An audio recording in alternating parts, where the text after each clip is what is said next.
Hi, Rory here, and another episode of If I'm Wrong, Let Me Know. Right now, I'm going to talk about sites like Submithub, places you can, and other sites that you can try to get your music to playlist curators on Spotify so you can get some plays, get some streams rather, and maybe try to turn that into something bigger, get some monthly listeners, increase that and get some streaming royalties. So SubmitHub. Now, if you ever see anybody say SubmitHub is free, that is not true. You have to pay. You have to. You buy credits is what happens, and most of the time it costs you anywhere from 1 to 3 credits to submit to a playlist. They also deal with YouTube, blogs, things like that. There's other outlets, SoundCloud. You can try to get things going to SoundCloud too. Most of the time, I've gotten on playlists via SmithHub. Most of the time, it generates literally a handful of streams.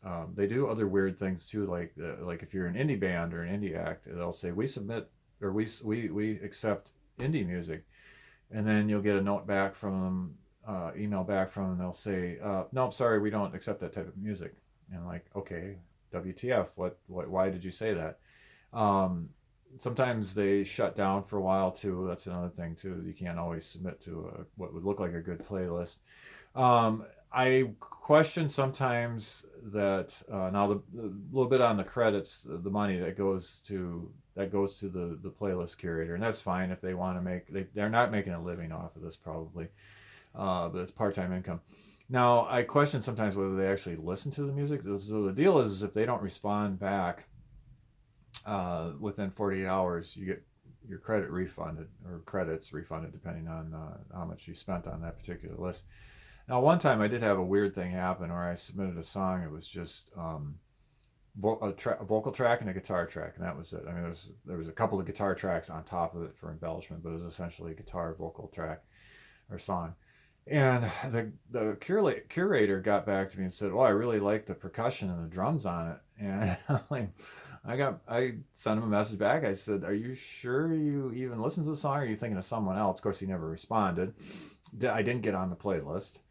You'll get positive feedback. They'll say, "I like this, I like that," and then they don't put you on the playlist. Also, sometimes they're like just very nasty, like, "Oh, your vocals aren't up to par. Your recording quality sucked. Your production sucked. You can't play your instrument."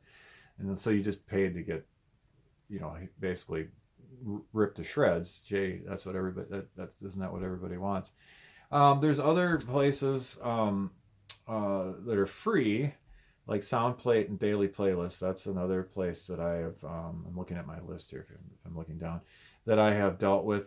The problem with that is that a lot of those lists, if you submit on either site, if you submit to maybe 20 or 30 playlists, you might get on one or two. Now, this all depends on what type of music you're doing too. Now, if let's go back to SubmitHub. Now, SubmitHub, the curators listen to only the first 60 to 90 seconds. That's all they're obligated to. So basically, that forces you to put the hook either right off the top of the song or somewhere in that 60 to 90 seconds. Um, the song I always use as an example, and it's an old song, and you could probably use any song from that has a long instrumental intro in it, but is "Locomotive Breath" by Jethro Tull. It's got the piano, and then it's got the piano and the guitar interplay. The song, the vocals and everything don't come in until about a minute and a half into the song. So right then and there, I think if you sent a song like that today to SubmitHub to a curator, they'd be like, "Where's the vocals?" I'm not. They wouldn't. They would probably just stop after 60 seconds. They'd never even finish listening to the song.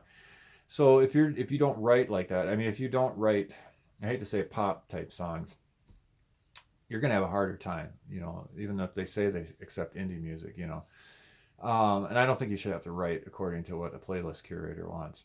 And that's probably kind of true with the other places that you submit to. And again, if you might get on one or two lists through like SoundPlate or Daily Playlist out of 20, 30, 40 submissions.